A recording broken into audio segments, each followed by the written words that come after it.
folks, welcome to the Podish-Sortacast, the accidentally named live stream from Free Thought Blogs. We'll go around real quick and introduce ourselves and then have a little chat about something, and if we're very, very lucky, none of that will be boring. Go ahead, Satan.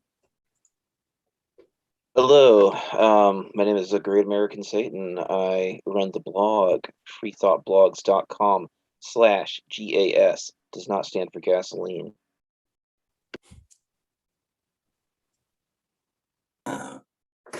And I'm William Brinkman. I do the Bolingbrook Babbler blog, and right now taking care of my sick cat and participating. Okay, I am PZ. I run the blog for Ringula. All right, I am H.J. Hornbeck. I am late. I don't know why I've been having so many technical difficulties, but the problem is the person who runs the streams having technical difficulties means nothing works. So, hi, I'm glad to be here. And I'm Abby St. Brendan from the blog Impossible Me, although in my case, the term blogger does require very large air quotes around it.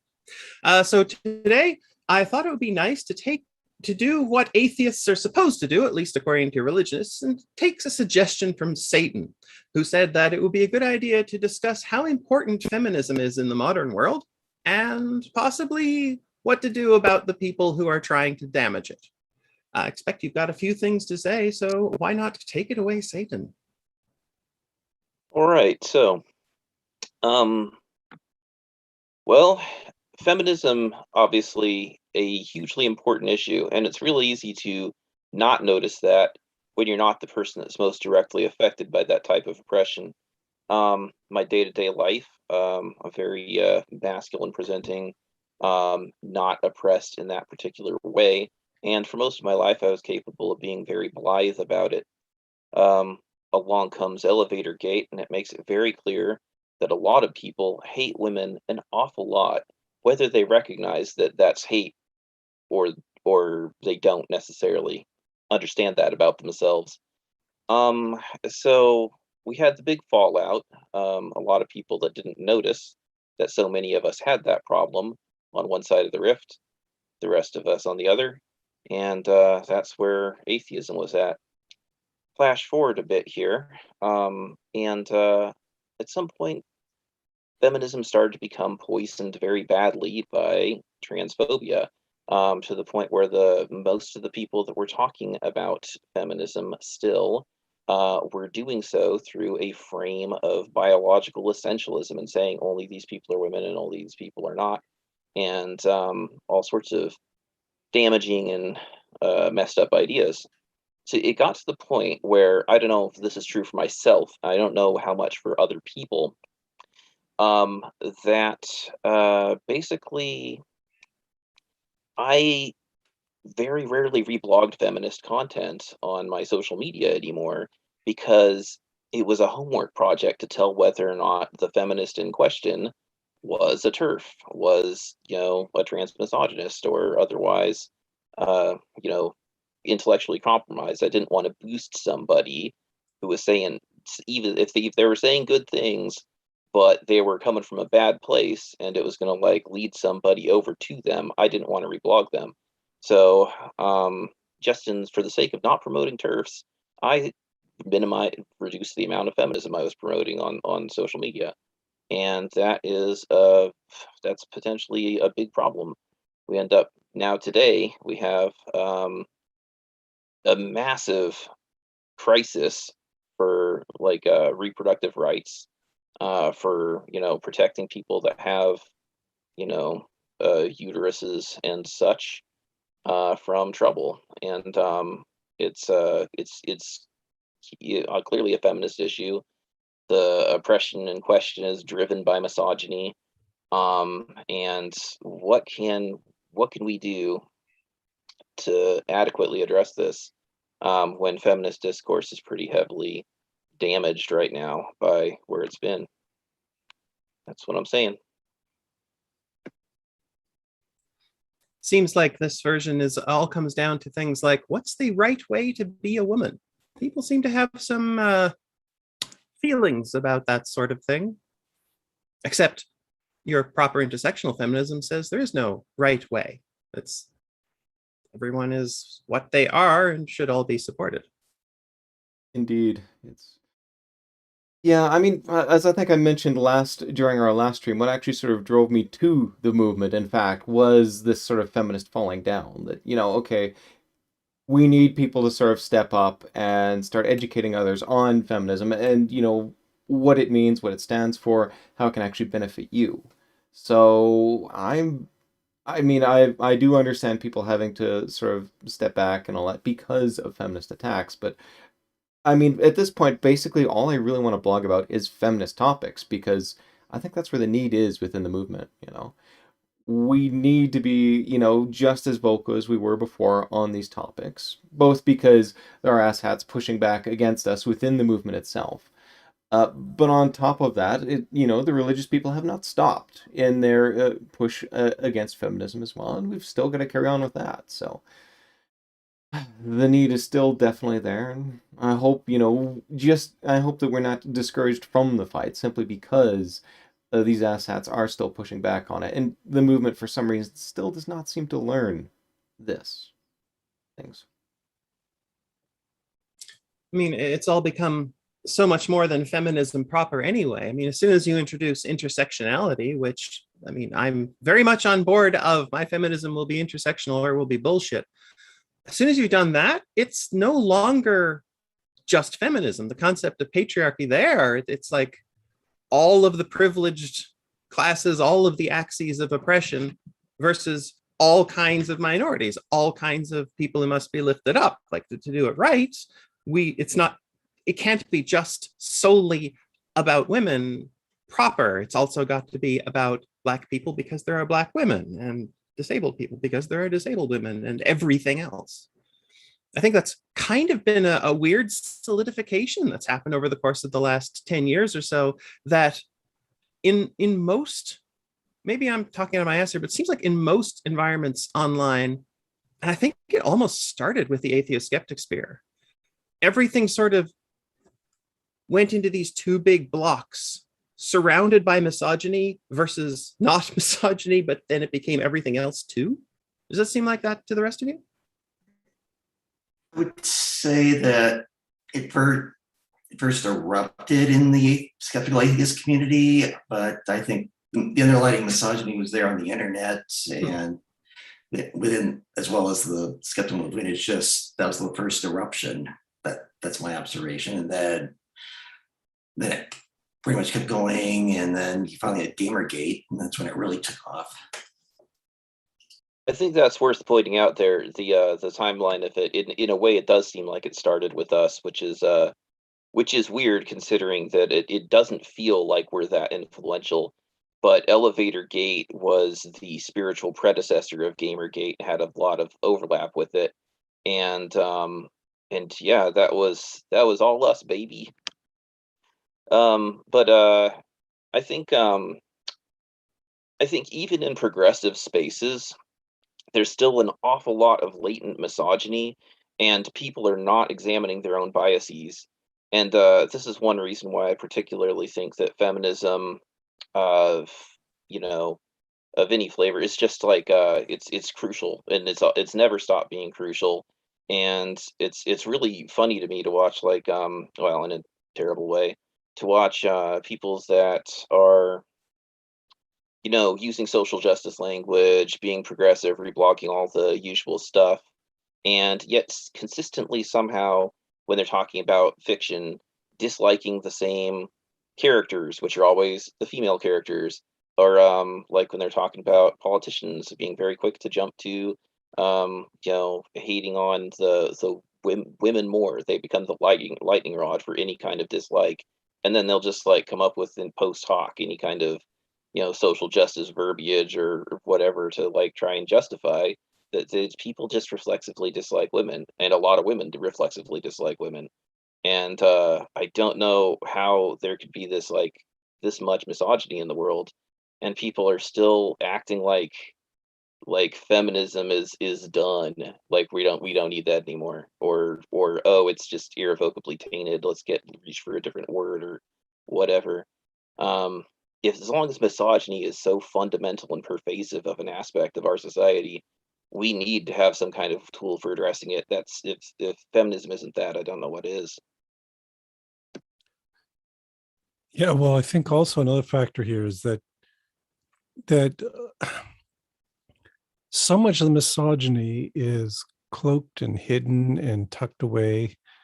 And the reason atheism got such a prominent role wasn't so much because it's the perfect organization for assessing these things.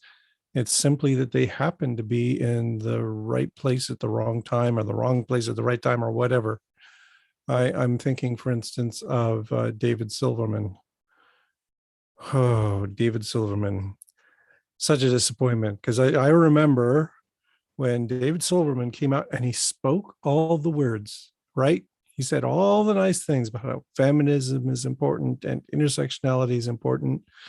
And I thought for a moment that atheism was clearly getting on the right track after the initial derailing by things like Elevator Gate.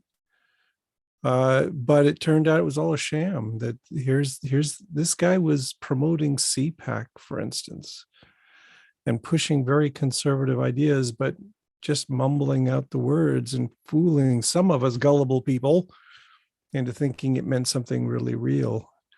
And so then, of course, Silverman turns out to be an abuser and a harasser and all kinds of horrible things that he was doing. Gets fired from American Atheists, and now he's cuddling up with the alt-right. And among the things he's now doing is he's trying to assign the blame for the Texas abortion disaster to the left, which is just incomprehensible to me. But that's how bad he is. That's how if it doesn't Right. hurt your brain too much, I hadn't heard that. Can you have any idea what the rationale for that is? For the left being responsible. Yeah, Oh. how does that work in his skull? So he's saying that it's a whole bunch of issues that, for instance, critical race theory is just racism. Well, And it's about racism. oh no, it's racism. It's about all the lefties just losing the white people because they hate white people. And that leads to more power to the right wingers, who then do things like ban abortions in Texas. So it's all respectability politics with the Yeah. unspoken assumption that the conservative version of everything is respectable. Yes. And it's Okay. all tied together in a knot. So every problem in the United States, racism, I think climate change, everything. Oh can yes, be- because it's well known that the left are the ones who pump fossil fuels and lobby the government to continue to pump fossil fuels and generally run industrial systems Yes. that destroy. Yeah, that's totally it. We completely seized the means of production there 20 years ago and just didn't tell anyone. Yeah, that's what that Oh, is. yeah. Those right, damn yeah. Trotskyists at BP. Yep. Those guys. Yeah, but I've been seeing this kind of bad logic all over the place lately, where everyone is now blaming every disaster that the right wing promotes on the left wing, even if they're right wingers themselves. Because David Silverman, I'm sorry, is a libertarian right wing asshole. So if you're in that position, and you are the ones who is actually endorsing things like the abortion bans and refusing to do anything about climate change and trying to get CRT out of the schools, then when those things are accomplished, you can just turn around and say, well, the left wingers did it. Not me, them, even though that's something they were working towards. The chat just said something interesting. There's much reflexive SJW bashing against the left, and it is influential. And I think that's worth mentioning because I don't think that is reflexive, or rather, I don't think it's reflexive as in somebody on the left saying it. It might be reflexive as in automatic. But there's a lot of people I've noticed, maybe less now, but certainly for a long time, who would claim to be on the left or claim to be left-leaning who aren't. Like they've taken this label, and I don't know if they believe it or not, but nothing that they advocate is actually left at all. So Any I'm thoughts on that? reminded of was it Dave Rubin? Basically, he considered himself to be a lefty because he was in favor of pot legalization, and he was gay, and one other reason or something like that, and that made him a lefty. Never mind his other views on politics, his sort of his core values within that. Because he held to those one or two things, he was a lefty. And I think that's actually sort of happening quite a bit within our movement itself, where people are looking at one or two issues and saying, well, I believe in X, I believe in Y, ergo, I'm a progressive. And from there, being like, okay, well, how dare you call me anything else? Because I've got these views on my side. And that's not how it works at all. Yes, like Abby mentioned, intersectionalism is kind of an important component of being a lefty, and they lack that. Well, yes, the whole point of being a progressive is to progress, to learn, to study, and when your views are challenged, be okay. What's the evidence? We've got evidence. Okay, great. I will now change my views. Don't be somebody like a Harriet Hall who just doubles down on whatever they say, on whatever they've said, without doing any sort of research or anything on the topic at all. A spoiler alert for an upcoming blog post, by the way. This reminds me of a conversation I was just having about I often say that the core problem with Evo Psych bros and really like all of the sort of more educated intellectual or pseudo intellectual people within atheo-skepticism is the kind of the core problem of their logic is that they're either not asking the question, how could I be wrong, or they're asking it, but they're constitutionally incapable of coming up with an honest answer. And whereas some people, self-doubt is all they know, even if there's like everything in the world's pointing to them being right, they can't convince themselves of it. They don't have the confidence in their own convictions, which is a difficulty that people have. But what was I going to say about that being relevant here? I think I lost myself. Okay, well, I can take Oh up the wait, train of... I think Oh, I got it actually. Sorry. Cultural identification. You say like look at where you live in the United States, like, is a very strong indicator of what the sort of the global politics of the situation are, of what who you are. I mean, like, if I was born in Kansas, would I be completely different in terms of what I believe from where I am now? Right now, with the balkanization of the internet and culture, is it like people, thanks to algorithms and stuff, trying to feed people, sell people their own beliefs or their own prejudices. Functionally, it's really easy to be completely surrounded by the people that agree with you, ideas that agree with you. Never see never see contrary viewpoints. And when you're in that situation, yeah, you really got to like wonder, yeah, how could I be wrong? Trying to like actually understand the reasoning behind your beliefs, or if they aren't reasoned, like at least what the emotion is behind it. I feel like that may not have been very relevant. No, I think it is. You mentioned Evo Psych, and I think it's a good example of what they're doing, which is, Evo Psych is about assuming that the world you're in is all been selected for. It's all the best of all possible worlds. And so they're really good at rationalizing whatever exists now had to have arrived by this logical pathway. So when we talk about things like feminism or race, what they're doing is saying that the current status quo is ideal by definition, not by experience. By definition, it's all ideal. So let's invent an excuse for it. And that's what they do. It's why I call them status quo warriors, is because they don't want to change anything because they think it's ideal as it is. It's not. Yeah, don't get The me on a unfortunate rant. nature of any system is that whoever that system supports are going to, and therefore get power and win via that system, are going to think that system's great because for them it was. Mhm. That's not even political. That's just what happens with anything. I think a lot about what Satan said about the bubble, the informational bubble, because I was talking to my girlfriend about that just earlier because I had, let's say, a lengthy experience talking to an anti-vaxxer-ish person the other day. I'm not going to go into detail on that, but it really made me think, because he'd filled himself, like that guy had filled himself with such misinformation about so many things, and he was trying some gotchas on me, and it's like, but the gotchas don't, if you know anything about the actual subject, the gotchas don't apply.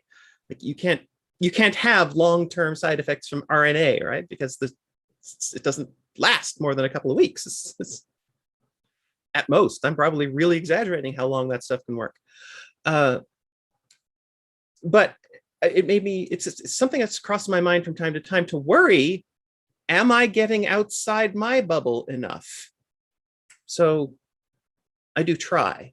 Like, what do you guys think of that? I try to make sure I'm believing things for reasons and actually know what the other side thinks as much as I can. The fact that you would even wonder that in the first place, wonder whether or not you're getting enough of exposure outside your bubble, shows that you're a person that's capable of self-doubt.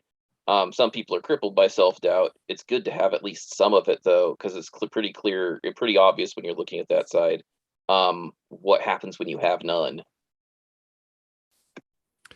Yeah, I would say, though, I can think of a counterexample. Joe Rogan. Joe Rogan puts on this big show of bringing on different points of view. Does he pay attention to them? No, they're there to prop him up and make him look like an open-minded, thoughtful person. Yet when you get right down to what he is, he just goes drilling right for the same old right-wing talking points. So it's possible to be, to pose as an open-minded, lefty sort of person, and then actually in operation be something completely different. It's got to be a meaningful, like, self-doubt. Like I said, with Right. the Evo Psych, they got to be like willing to, they have to be able to answer the question honestly, let alone ask it in the first place. Is it a pose, though? In Rogan's case specifically, since you brought him up, is that a pose, or I think he believes it. Like I don't think Joe Rogan is a grifter, basically, is what I'm saying. Oh, I would disagree. I think he's a really good grifter.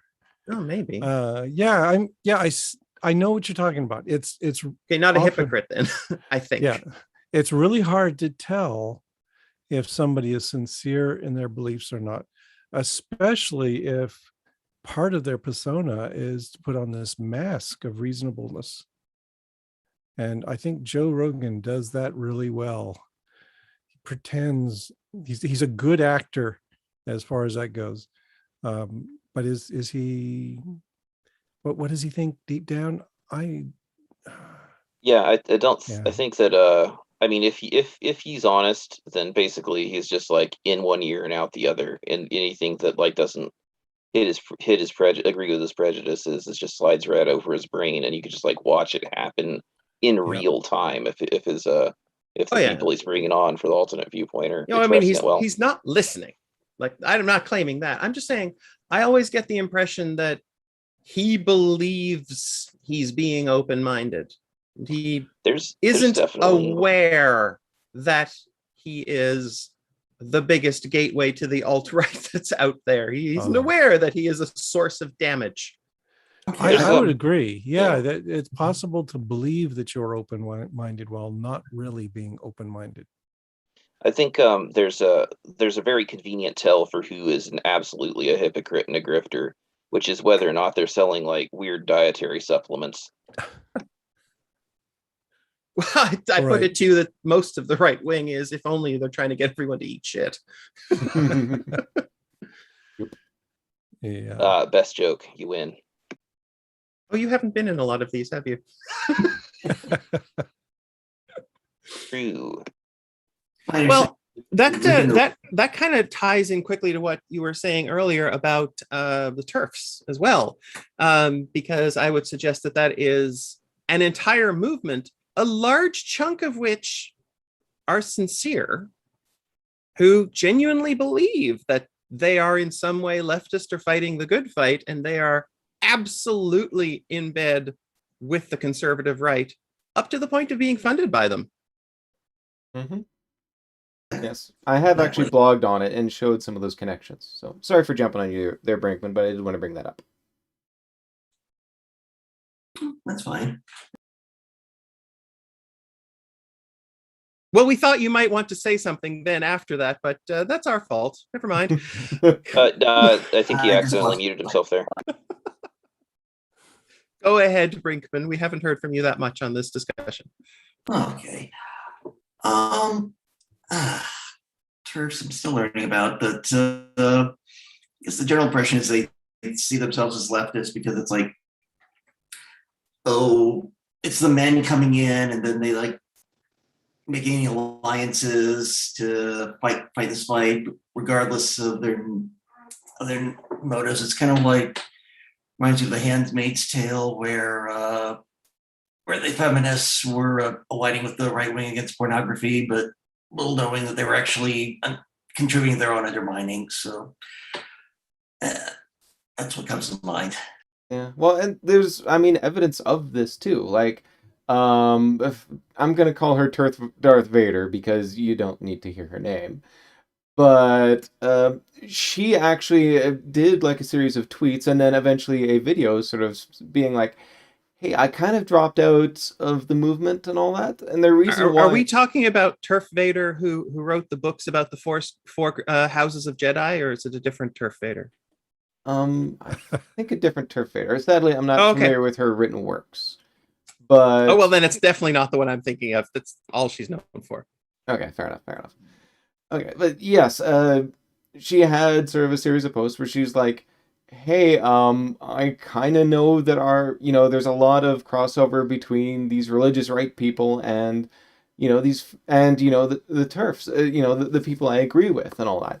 And that really discomforts me as a lesbian. These are the people who are fighting against me, who have been, most sort of vocal against, equal rights when it comes to marriage and all that. And now suddenly they're sort of jumping on the same bandwagon, but without really changing their stripes. They're sending money and promoting ideas via places like the Heritage Fund and all that, but they're not actually, this is just sort of like a marriage of convenience, quite frankly. They are just exploiting us to push their ends, and she felt deeply discomfortable about that. But nothing more. So just right up to, but not across the line of, are we the baddies? Yeah, no, she didn't quite hit that point. Some TERFs have apparently gone fully over to just white supremacism, anti-abortion, trad stuff, like wife stuff. Don't think that that's necessarily representative of the movement as a whole, but the ones that were kind of like hopping onto the sort of the string of like fly by night Twitter alternatives for the Nazis and such, some TERFs like migrated over to those and like kind of went like, hey, you know what, we're home. I guess we could just drop the feminism at this point, or claim that it's possible to be a Nazi feminist, I guess. But probably mainstream feminism isn't or mainstream TERFism isn't even necessarily there, but they do work willingly with these right-wing organizations. They bring money to them. They give them resources. They give them power, and then they'll turn around and be all surprised Pikachu face about abortion bans being successful. Well, and there was a former member of, a former TERF, essentially, who, got in and talks about how she was practically sort of groomed and swayed to their side. And she was in group chats with them where they were not explicitly coordinating with the religious right. But when Trump came up with some sort of ban on, transgender things and all that, they're kind of like, whoa, we had plans. We better just shut up and let them do the pushing and all that. The idea is basically they were going to trade times. The far right, as represented by Trump, was going to, push against the transgender people. And then once those slacked off or whatever, then the TERFs would come in and do it. And that way they could keep constant pressure. Exactly. Tag team. That is weird. Oh, yeah. And this is like specific chat logs saying, yes, let's let's essentially do this strategy. Not explicitly coordinating, but certainly exploiting shared goals and observing what each other are doing to actually sort of change their strategies appropriately. Yeah, well, I think there's also just generally a strong strain of anti-Semitism in TERFs. Well, I mean, Yeah. Helen Joyce, I was going to bring up, Yeah. who herself Yeah, is not an anti-Semite, and we know that because she's threatened to sue anybody who calls her an anti-Semite, which again proves it. Right. So she's not an anti-Semite, Exactly. but she says anti-Semitic flavored things and does. Am I following the track there? Is that how this goes? Yes, but she's not an And does anti-Semite. anti-Semitic things, and okay. Yeah, exactly. yes. She does all those So things. that quacking, waddling person, not a duck. Gotcha. Not a duck. No. Which is funny because a anti-Semitic turf popped up on Twitter to be like, "What the heck is this? These are all my ideas. You interviewed me. You got my ideas. You're repeating the same basic things, and you're not crediting me. What the heck is wrong? You should be crediting me with all this." And it became a big stink where this anti-Semitic turf was like, "These are my ideas. You're promoting my ideas without crediting me. What the heck?" It's like, oh. At this point, anti-Semitism really is kind of mainstream within turfism, at least within sections of it. But I would say it's not just within turfism. It's kind of a broad base for a lot of people.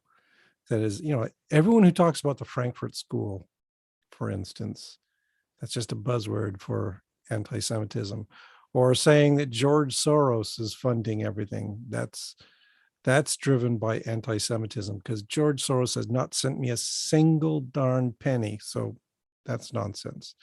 But yeah, so I think what's happening is the turfs are kind of skimming off all the nicely anti-Semitic people that are already out there and conglomerating them into their movement and turning them loose to do evil things. How can ideas from before the year 1000 still be affecting our world so damn heavily? I mean, like anti-Semitism as a philosophy the word anti-Semitism, I feel like that was invented by anti-Semites in the 19th century as part of a kind of a crackpot race theory thing they had going on. I don't remember for sure. I remember though that it was funny because Nietzsche's sister was married to somebody that was heavily involved in it, and they went to anti-Semite summer camp and stuff like that. So he actually had occasion to denounce it because somebody in his family was doing it. Which I think is pretty funny. People would associate that guy with Nazism. But hang on, anti-Semite summer camp? What? Yeah. I just read about this on somewhere. I don't remember anymore. I wish I could. Nietzsche's anti-Semitism was so popular that they'd be as a philosophy activity club to be involved in, literally club, that they could have retreats, anti-Semite retreats and stuff like that in the 1900s. And Nietzsche's sister got involved in that. So he actually had occasion to comment on it and was saying that that's a crackpot idea of weak minds and stuff like that. I think I encountered a really nice article on the origins of it, essentially sort of dating it to a small European town where they... I'm talking about blood libel. But a lot of the anti-Semitic conspiracies actually come from the Protocols of the Elder of Zion, a basically faked text generated, I think, within Russia sometime in the 1800s. And, gradually sort of spread around. But it goes deep within Christianity. I mean, you can sort of view, I think, the Gospel of John, if I recall correctly, as being somewhat anti-Jew in some ways. So an exact pinpoint is kind of tough to do, but if you want to look at good origins of modern anti-Semitism, Protocols of the Elder of Zion is a good place to start. Yeah, but I think it's older than that. Yeah, well, the one that HJ was alluding to there was that the blood libel thing. There was somebody had actually traced blood libel to a village in Italy, I think, where somebody was found murdered or whatever, and then somebody came up with the theory that the Jews did it, and then it kind of snowballed from there and You led to remember a lot better of than witch me. hunts and such. Oh, you Um, mentioned Nietzsche and how it was so strange that he was involved with anti-Semitism, but part of that was because, like you mentioned, his sister was seriously anti-Semitic. She also joined the Nazi Party later and all these sorts of things. But she was also responsible for editing Nietzsche's writings. And I think she might have twisted things a few here and there.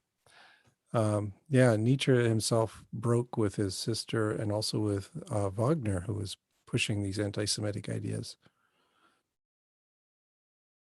The thing to bear in mind is that you get a lot of the right-wing types, a lot of the things that they worship, and a lot of the philosophies they try to have, a lot of the metaphors they try to use, that's not what they think they are.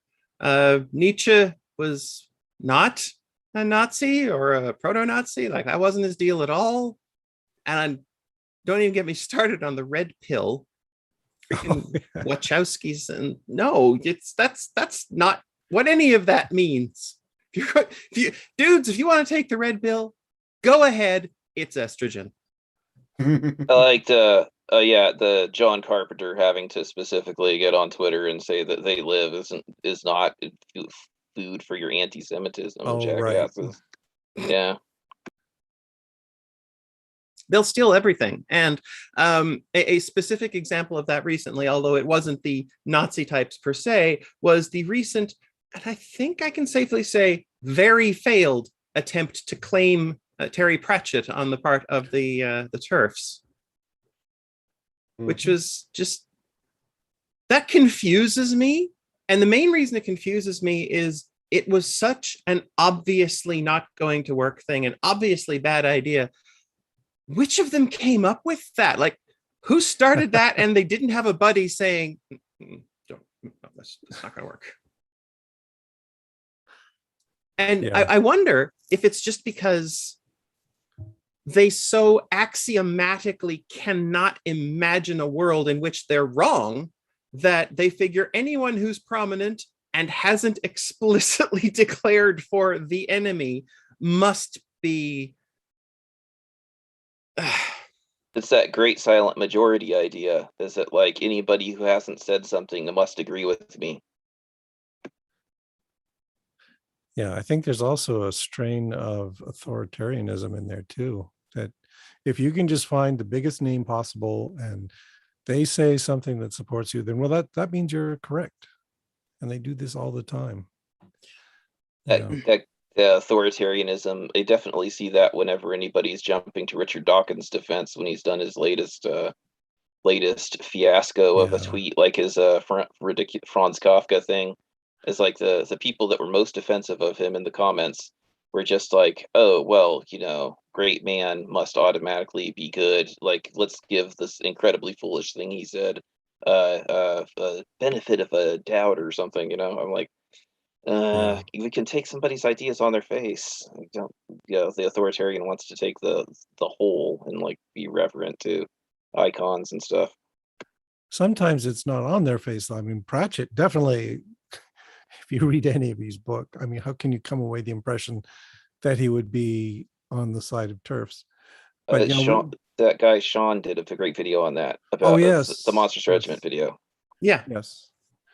But it's also in a nutshell, not only did Terry Pratchett write an awful lot of things that work as an analogy about trans people, but and it's very positively, but in the specific case of Monstrous Regiment, there was a trans man as one of the main characters. Not an allegory, a literal human, actual trans man who had given birth at some point, spoiler alert, but lived as a man and was considered a man from the point of view of the narrative. And just, and he retired from the military to be a grandfather to his grandchildren. There isn't wiggle room. That's what I'm saying. We're not doing a lot of death of the author deep dives and interpretations. It's there. It's in black and white. Right. There was also something recently where somebody tried to appropriate Good Omens. Oh, good fucking luck with that. Yeah. And Gaiman actually came on and said, no, this is a story about love and loving anybody you want. Neil Gaiman, and now this is going to sound really over the top, gives me hope. He's one of the few significant British celebrities who has come out actively in favor of trans rights. And I don't know if the rest of you have watched. I was a big fan of Good Omens when the book came out. Like, it was my favorite book for a long time. So when the miniseries came out and suddenly Tumblr fell in love with what they call the ineffable husbands, I'm like, oh, there's a fandom has arrived where I already was. Hello, everyone. But some of the significant differences between the book and the miniseries, because the miniseries is extremely faithful, highly recommended, is it got queerer a lot.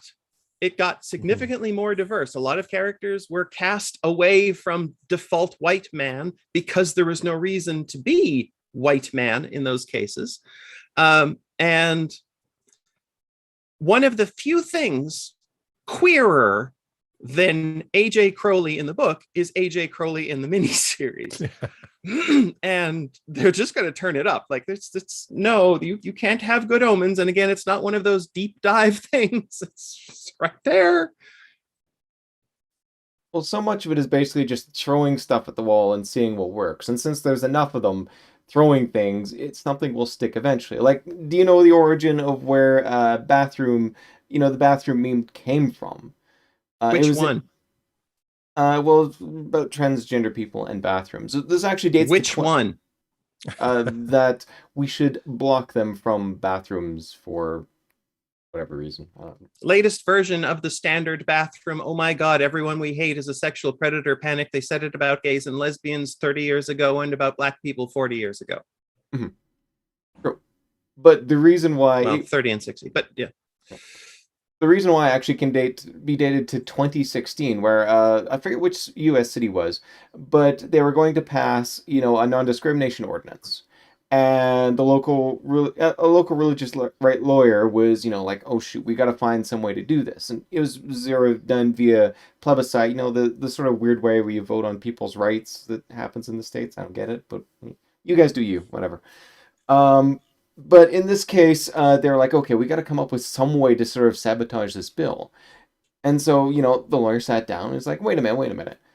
Let's, let's assert that, transgender people are, sexual deviants, pedophiles, blah, blah, blah, and say that they'll be, going into washrooms and taking over the place. And sure enough, in just the span of a few months, that plebiscite went from broad public support to very little public support. And, once Houston. Thank you. 2015, 2016, Houston, the HERO Act, the Houston Equal Rights Ordinance. And once it failed, obviously the transphobes are like, this is a great line, we got to keep using it and all that. And it lasted, I think, about 2-3 years before the sports stuff took over. But yeah, that's sort of how they figure out this stuff, is they just throw shit at the wall and see what sticks.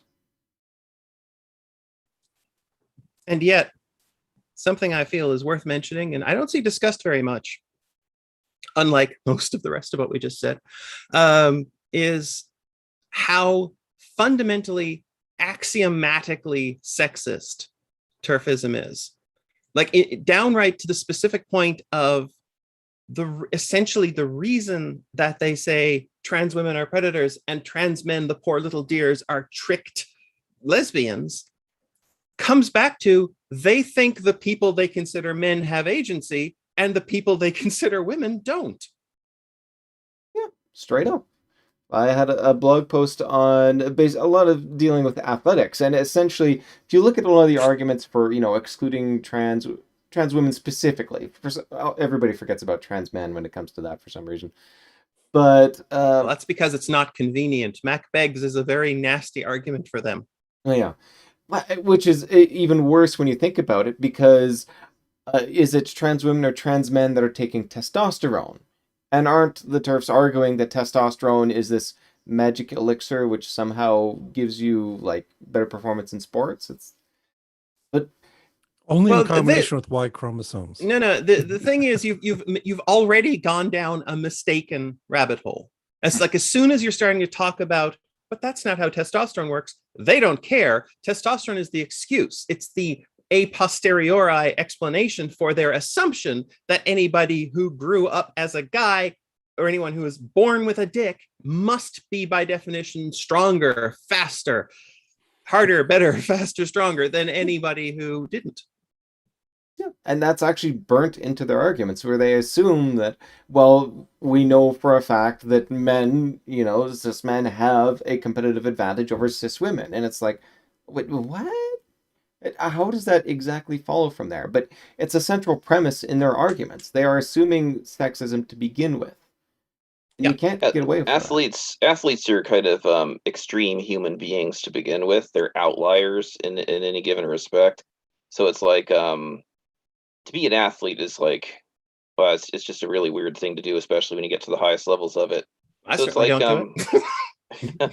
but they're so it's like if you're talking about like situations where, oh well, who's going to be the best cis women to compete at the support? It's going to be cis women that have like so that, like all human beings, have these variations that like make them a little bit closer to that athletic range that cis men might be having sometimes. But it's like we're looking at like, you think trans people are a small portion of the population, like athletes, as Olympic athletes are an even smaller portion of the population. They're going to be some like, I don't know. Don't feel comfortable wading into that topic with Well, lack of knowledge. it's like this. You're still having it on their terms. Yeah. You're right. Like nothing you said was incorrect, but they're not interested in that part because they've got the cause and effect backwards. See, if you look at any of their arguments, like let us stipulate. Like I think it's true that when you start to look at elite athletes, yes, the strongest elite athletes who are cis men generally stronger than the strongest elite athletes that are women. Let's not look too closely at the bodybuilders on one side versus, I don't know, swimmers on the other. Whatever. I don't know who's relatively unstrong in the elite athletes. It's not my field. But my point is that even if you agree with all of that, attempting to then use that on the entire trans argument means you have silently assumed and required for the argument that there's no difference between cis women and trans men. There's no difference between cis men and trans women. Like it's no, like the very things that are in question are the things that are changed if we're talking about real science. We're just not talking about real science when we talk to those people because they've got their choice a priori. Like their arguments don't make sense unless you use their axioms. Yeah, this is one of the reasons I think why feminism I think is still important to discuss, is because the reality of biological sex is a spectrum, and there are trans people and there's non-binary people, and like if we're just like if we're allowing misogyny to flourish like still, then we're like this a huge swath of people that are not, would basically, like it's in a situation where you got misogyny as being ascendant, you're drawing a distinction between men and women that is like are quite artificial, and is just going to be that boundary is going to conveniently be wherever the most oppressive person wants it to be for the purposes of the conversation they're having. Yeah, well, I mean, everything is going to have fuzzy boundaries. In fact, hey, let's watch this. Hey, biology professor, how much of biology is digital? None of it. None of it's digital, none of it's binary. It's much more complicated than that. So are there any factors or processes in all of biology where you can say for absolute certainty this is the this thing and this is the not this thing? I'm racking my mind right now to try and think of an example. And no, I can't think of anything because everything's multi-layer and interconnected. And so you can't just simply say, well, this is one thing and versus this other thing, because they're all tied together in complicated ways. Yeah. And that's another part of the axioms. They all take axiomatically that the categorizations that we've traditionally used are meaningful, as opposed to very fuzzily approximated. Like, if we're going to talk about biology properly, is there even really a universally agreed on definition for organism? Ooh, that's a tough one. See, that's my point. That's It's like- it's a dividing boundary between an individual and a collective. Like some people would say that humans are a colonial, like a set of creatures. Like, you know, all our different tissues are their own organisms. Yes, but Well, I've definitely even known there- some humans completely indistinguishable from slime molds. yeah. And even there, the boundary between what is the organism and what is the environment is fluid. So, you know, Arguably, that's what eating is. yes. So there's all these things that just make it really messy. It's like, you know, it's like asking what is a species? And what you can tell right away when somebody's got an agenda is when they come up to you and they tell you, here's the absolute correct definition of species, and they've picked it because it fits their priorities. It fits what they want it to be. Yeah. And you talk to real biologists and they've got a dozen different definitions of species, and they're well aware that it's a very gooey subject, and not you can't put hard and fast boundaries in things. Yeah. So, I mean, the classic TERF slogan, woman means adult human female. And I'm like, I got some bad news for you about all three of those words. Yeah. But I think some people just can't handle the fuzziness, and that's where turfism tries to what they try to exploit. And then, Well, here that, being set. It's also where right wing comes from. yeah, well, that's just it.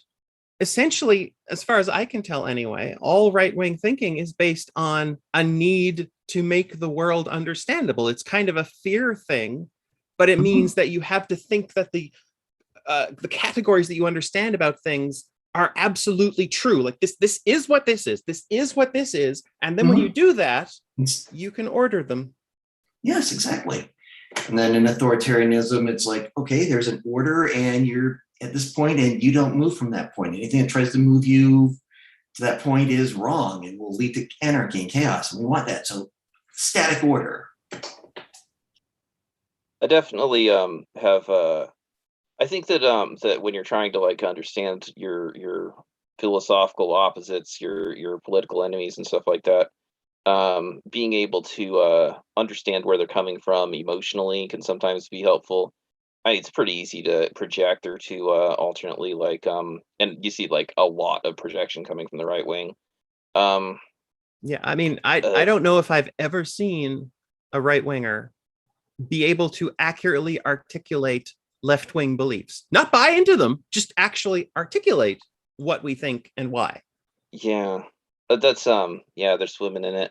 What I was going to say is though I can definitely agree with that or not agree with. I can relate very heavily to that desire to have like firm answers to things, to go like it's this or it isn't. I've long through my life like tried to like have to like come up with a simple answer, to have a simple things that I can understand, like and so like I'm getting to the point where I've like in fact more than once I've tried to come up with like a list of kind of an axiom list of whatever, like some kind of rules for life or whatever, like never have furniture that's too large to fit through your door and stuff like that. And every time I try to come up with any kind of rules now, I immediately see the exceptions, the caveats, and the difficulties. So it's yeah. I mean, even to I that understand one, the you know, urge to find things simple, but wall is just door that has not been installed yet. Yeah, but if you can't come up with these rules, you're never going to catch up with Jordan Peterson. Sorry. oh, That's sick why he's burn. comforting. Yeah. Honestly, though, I mean, yeah, burned, but that's why he sells. He's comforting. And yeah, I mean, thank you for your username, because I get to say this thing. Satan is right, that it makes sense. Like, this is a scary fucking world. I don't blame them for wanting to try to control it, or wanting to believe that they are completely in control of their own destinies, or wanting to think that it's possible to make the world be ordered in a way that's understandable and graspable. Like, that's, yeah, that makes a lot of sense. It's just terrifying shit. This just reminded me of my dad, who's a conspiracy theorist. Maybe a little less so right now than when he was living with me last. But he like got me to come in and watch a YouTube video in the middle of the night about Kennedy's assassination, and you know, how it's all connected to the, you know, Freemasons and stuff like that.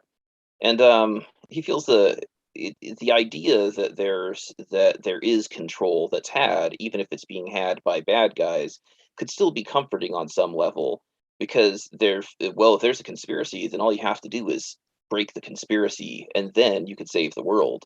Yeah, what if it's not so much a conspiracy as a like panoply of self-interested parties whose goals sometimes align with ruining the world? Well, how can you stop that? It's, you know, yeah, it's frightening, but it's what the reality that we actually have to deal with. So even a frightening conspiracy, something where you like are afraid of and despise it, and to kind of like keeps you up night worrying, could sometimes still be less upsetting than the actual situation that we're in. Yeah. It's terrifying to have to try to nail a boulder to something, but you can't even manage it when it's just jelly. Like, at least conspiracies let there be an enemy. Yeah, and certainly it's better. Sorry, go ahead, Bregman. I was going to say, as we're dealing with climate change and political upheaval, it's probably only going to get worse. Back to you, HJ. Yes. Yeah, although I mean, it's sort of circling back to the biology thing. There is sort of a fundamental problem, not so much that they're misunderstanding or even oversimplifying biology, but in some sense not even sort of understanding it. I'm reminded of Michael Shermer's interview of Abigail Schreier. One of his big arguments in there was that it didn't make sense for trans men to take testosterone because in order to be considered a man, you need multiple things to be considered that. Like you need increased muscle mass. I know where they dangle too. Yes. You need increased muscle mass, body hair, and all that. But if you're taking testosterone, the only thing you're changing is the amount of testosterone in your blood level. So it's a fool's errand. Why would you ever take testosterone? And I mean, do I have to say the obvious biological misunderstanding there? Yeah, that's one of those not even wrong things. Yeah. Yeah, he just had to say Shermer to know that it was going to be garbage. Oh, yeah. Yeah. Oh, hey, so not a lot of time left. We got pretty rangy as far as like getting off the subject of feminism. Not that it was like we really had a strong idea to begin with, but any final thoughts from everybody on the persisting need for feminism, where you stand on that maybe, or whatever. Let's keep doing it. Damn straight. No, I think it's incredibly important. I mean, as all these upheavals are coming up, I think you see what happened to me anyway with this whole straight line from Elevator Gate to Gamergate to the alt-right to MAGA to blah, blah, blah, blah, is the latest expression, and it's sort of, I think, metastasized into the shape it is because the axioms are at war here. This entire concept of hierarchical thinking and fear and trying to make the world be a controllable place versus systematic thinking, assuming that we can't know everything, thinking all people are equal. These are the philosophies that are butting heads now. Yeah, I think another issue too that relates to things we were saying earlier is what the heck is feminism? Because there are people out there who hate feminism because what feminism means is hating men. All the feminists want to castrate men or murder them or something, which is simply not true. It's a boogeyman that they invented to justify their ideas. But, you know, when I think about feminism, I'm thinking of just, hey, every human being ought to have equal rights, right? so it's part and parcel with, you know, opposing racism, with opposing ethnocentrism, with respecting other cultures, respecting women and men equally. And it's not about taking rights away from anybody. It's about giving rights to everyone, the same rights. Yeah, exactly. It's not a limited pool of power. I mean, when someone gains rights, that person doesn't lose rights. I mean, we can lift all the boats up, especially within genders, all genders. That's my thought. Yeah, and in that sense, transgender is kind of an interesting gap in there, that people are trying very hard to make a gap there where they can give rights to men and women, but not to the same rights to people who don't fit their categorization.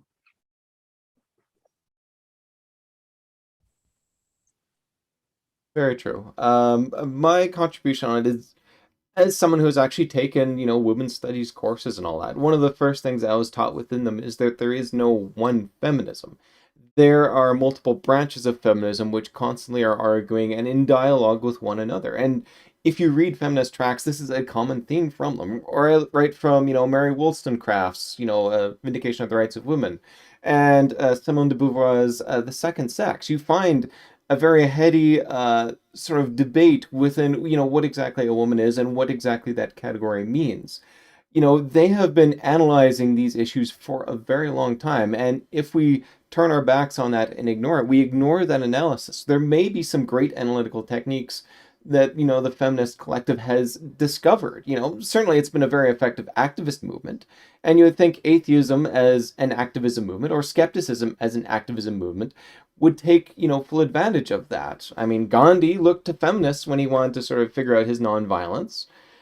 Why shouldn't we do similar things? It just to just blanket say there's no value in it is to sort of wall yourself off from some potential, useful avenues of analysis or action. Well, at this point, the world is ending, and we're probably going to need to have everybody work together properly and actually respect one another if we're going to have the slightest chance of surviving for the next little while. I don't even know what the chances of that are, to be honest, but, well, we're going to have to try, I think. And with that, we've reached the end of our time. Thank you to everyone who joined us here to chat, and everyone, I don't know how many of you were, that are out there in the chat room as well, and even more so to anyone who might watch this later. Hopefully we managed to be a bit interesting. Thank you.